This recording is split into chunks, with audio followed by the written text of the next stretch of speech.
Charles. Bonjour Franck, bonjour à toutes et à tous. Franck? Oui, Charles, aujourd'hui nous allons faire un film de 1992 d'Abel Ferrara qui s'appelle Bad Lieutenant. On va pas le faire, Franck, on va en parler. Plutôt, on va pas oui, le réaliser. ce serait... Bon, petite blague. Hein. Oui, alors Abel Ferrara, c'est un cinéaste qui sort de l'ordinaire, aussi bien par son physique. Ouais. Il ressemble un peu à un tueur en série. D'ailleurs, son premier film, qu'il a interprété lui-même, il jouait un tueur en série. Et c'est un metteur en scène qui est obsédé par la religion catholique. C'est un grand catholique. Alors, il y a eu Henry King qui était un grand catholique, mais ça n'a rien à voir. Il est d'origine italienne? Il est d'origine italienne. Parce qu'on retrouve ça, oui. C'est assez récurrent, que par exemple pour Le Parrain, il y a aussi une image de la religion très, très forte. Il y a les Italiens, la religion catholique. Oui, et même dans certains films extrêmes italiens, tu sais qu'il y a eu en Italie ce qu'on appelle la nuns exploitation, donc des films se passant dans des couvents avec des nonnes en chaleur. Ah, bon. Alors on n'est pas si loin que ça, c'est pas, les nonnes là sont pas en chaleur, par contre il y a un viol de nonnes, c'est pas mal aussi. Quoi. Absolument, il y a un viol de nonnes dans ce film qui, pour beaucoup, est le meilleur film de Ferrara. Ouais. Alors bon, c'est vrai que déjà quand on va voir un Ferrara, on sait un peu à quoi s'attendre, parce que comme tu l'as dit Charles, le gars il sort un peu de l'ordinaire, disons qu'il est assez... porté sur tout ce qui est un peu drogue, sexe, enfin débauche, on va dire. Oui, drogue, sexe, débauche. D'ailleurs, il voulait faire un... Ou alors, il a fait d'ailleurs un film sur l'affaire de ce ministre français qui s'est fait attraper aux États-Unis. Dominique Strauss-Kahn, oui, film qui n'est sorti qu'en vidéo. Ouais. Effectivement, il a fait un film là-dessus. Il a souvent fait un film aussi avec Claudia Schiffer, je crois. Absolument, de Blackout. Il a fait un film sur Pasolini. Ah ouais. Intéressant celui-là, avec Willem Dafoe, excellent acteur. Oui, il aime bien, on va dire, les sujets sulfureux et pas du tout des sujets de messe du dimanche. Je vais résumer l'histoire en quelques mots. Hein. Donc il s'agit d'un Bad Lieutenant, un lieutenant de police qui pour le coup est vraiment du côté plus des ripoux que de l'ordre du mérite. Un flic véreux. Un flic véreux. Et en fait, le film montre la descente aux enfers de ce flic qui, tout au long des 90 minutes, enchaîne à fumer le crack, enfin à se droguer à mort, à boire de l'alcool, tout ce qu'on veut. Et en fait, il perd, il est en train de parier sur des matchs de baseball, et au fur et à mesure du film, à chaque fois, il perd, il redouble sa mise, jusqu'à la descente totale. Et sur cette histoire se greffe en fait une histoire de viol de nonnes, et c'est là qu'intervient le côté religieux, tout à fait. Où lui, il enquête plus ou moins, enfin plus moins que plus, sur la recherche de ces violeurs. Oui. Alors, l'acteur principal, c'est Harvey Keitel, qui est un excellent acteur. C'est un acteur de, j'allais dire la troupe, c'est peut-être pas le mot, mais qui a souvent travaillé avec Martin Scorsese. Il est dans Taxi Driver, dans Mean Streets, La dernière tentation du Christ. Et c'est un acteur assez marquant, souvent spécialiste de rôles, disons, extrêmes. De gangsters, souvent des gangsters. Il a aussi est dans Reservoir Dogs aussi, je crois. Oui, il est dans Reservoir Dogs. Dans Copland, il fait un flic pourri, encore un. Bon. Ouais, il aime bien le côté en marge de la loi, on va dire, quoi. C'est un peu ça. Par contre, il a un charisme. C'est vraiment un acteur de premier ordre. De premier ordre, un peu enfermé dans des rôles. C'est vrai que. Oui, un peu enfermé dans ce type de rôle, mais c'est un acteur effectivement de tout premier plan. Ouais. Alors là, pour le coup, on peut dire qu'il porte le film sur ses épaules, puisque on voit que lui, pratiquement les 3/4 du film. Oui. C'est vraiment le seul acteur principal. Personnellement, je trouve qu'il a une interprétation admirable. Enfin, ça aurait été une autre catégorie de film. On aurait pu dire, tiens, il faut le nominer aux Oscars. Aux Oscars, peut-être aussi, oui. Aux Oscars, parce qu'il fait vraiment une performance. Je sais qu'à un moment, il danse tout nu en train de boire de l'alcool. Enfin, c'est plus réaliste que réaliste. Malheureusement, on va dire que c'est, comme tu le disais, il est enfermé dans ce côté un peu glauque. Et là, pour le coup, le glauque, il est en excès, quoi. Ferrara, à mon avis, a un gros défaut, c'est que Black is black, tout est noir. Noir c'est noir, dirait Johnny, mais tout est noir. Moi j'ai rien contre les films noirs. Il faut un peu respirer quand même. On respire pas beaucoup chez Ferrara.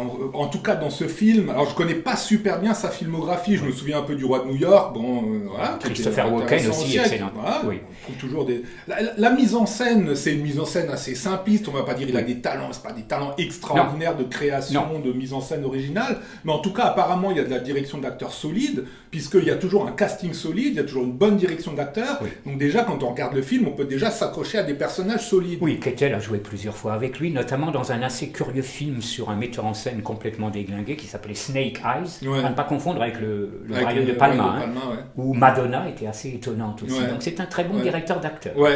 Alors pour le coup, effectivement, en tant que directeur d'acteur, il est costaud. Maintenant...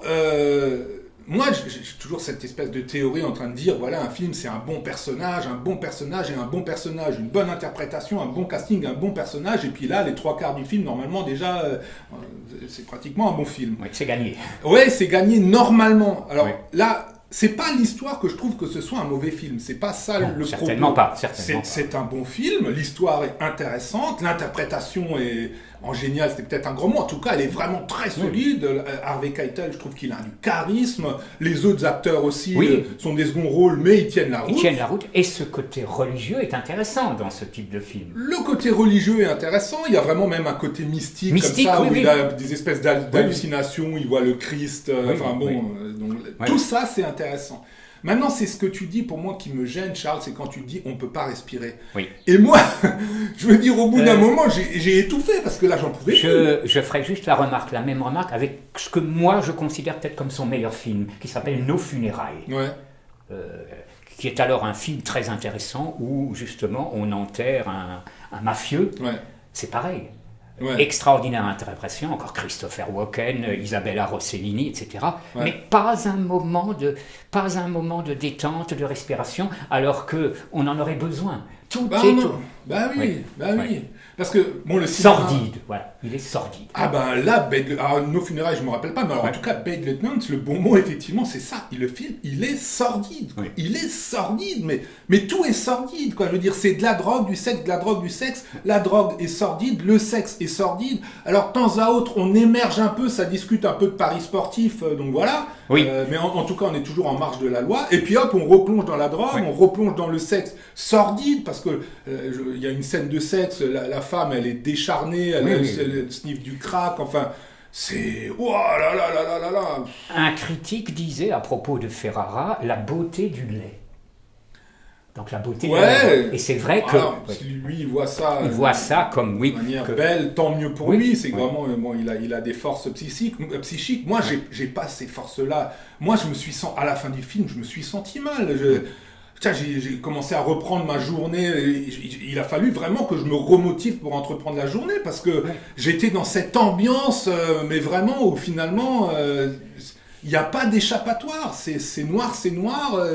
Et c'est la limite de ce type de film. Je reviens un instant à la Hammer. La Hammer, qui est donc cette société britannique qui a ressuscité les grands thèmes mythiques du cinéma d'horreur, Dracula, Frankenstein, la momie, le loup-garou. Ils ont toujours mis de l'humour là. Et un humour quelquefois gros, mais quand même de l'humour. Dans les gialli italiens, on a souvent un personnage humoristique, un adjoint policier débile, etc. Ça aide quand même. Ça aide. Mais en tout cas, pas chez Ferrara. De base, on a toujours des séquences qui sont là pour souffler un peu. C'est pas, bien sûr qu'on peut enfoncer le personnage, mais là, d'entrée, déjà, ça démarre déjà mal. Bon, il est en train d'amener ses enfants à l'école. Il est en train d'écouter à son autoradio le match de baseball, et puis déjà ça commence, quoi. Oh là là là là, je me rappelle plus des premières scènes, mais je crois qu'il va tout de suite trouver un dealer. On a l'impression qu'il veut l'arrêter, en fait non. C'est vraiment un pourri. Et même le dealer lui dit écoute, arrête de te droguer parce que là ça va tourner mal, quoi. Alors même le dealer qui lui dit il faut qu'il arrête de se droguer. C'est pour ça que je disais que ça sort de l'ordinaire. Bon, peu. Ah bien sûr. Ça pour le coup là le film on peut pas dire qu'il soit il est pas estampillé Hollywood ou voilà, on n'est pas dans des lignes toutes tracées, c'est sûr que c'est très original. Absolument, oui. le seul, peut-être, espoir du film, et c'est vrai que c'est très intéressant et c'est très original, c'est la rédemption. Voilà, la rédemption via la religion, enfin via la croyance, via... Oui, via la scène finale où il absout, entre guillemets, les violeurs de la nonne. Donc c'est vrai que ce côté, c'est un côté, on sent que ça touche personnellement le réalisateur, on sent que c'est quelque part positif. Oui. Mais... Enfin, même lors de cette scène-là, je sais pas, j'ai pas envie de sourire, quoi. Parce que bon, voilà, même là, je sais pas quoi dire, quoi. Oui, je comprends très bien. Oui. Et alors, il y a des scènes, des fois, on est vraiment mal à l'aise, quoi. Je sais qu'il y a une scène de masturbation devant deux jeunes, il arrête deux jeunes filles qui ont un problème de permis de conduire, et il leur fait un chantage, voilà, pour qu'elles se montrent, qu'elles se dénudent, puis il se met à se masturber. Oui, Ah là là, des fois on est limite mal à l'aise, quoi. Hein. Oh purée, c'est une expérience. Voilà, expérience, c'est une expérience. Il y a des films qui sont durs, on sait que quand on va le voir, je pense à Midnight Express, quand on va voir Midnight Express, on va pas voir les ch'tis en balade où les ch'tis font du ski, quoi. Voilà, c'est compliqué, on sait déjà d'avance que ça va être compliqué, et Bad Lieutenant, vous pouvez tenter l'expérience. C'est compliqué, ça donne pas une pêche de fou, quoi. Je terminerai juste en disant que les débuts de Ferrara, moi j'ai réussi à avoir en DVD les tout premiers films, sont beaucoup plus aérés. Ouais. C'est des histoires de gangsters aussi, des poursuites, des drogues, etc. Ouais. Mais un peu dans un esprit beaucoup plus classique, tu vois, au tout début. Bon. Pas son tout premier, mais après. Ouais. Après, il a évolué vers ce côté, comme tu disais, sordide, glauque, sans espoir. Ouais. Voyage au bout de la nuit. Alors là, c'est pas à consommer sans modération, c'est aller le voir, mais avec modération. Et peut-être pas le revoir. Mettez des lunettes de soleil, mettez des boules caisses, mettez le son à fond, et si ça filtre un peu, ça peut passer. Mais de temps en temps, se faire une... faut se protéger. Se faire un trip de ce genre. Ouais, c'est de temps en temps. Voilà, un trip. Bon. Assez bonne séance. Et au plaisir de vous retrouver intact.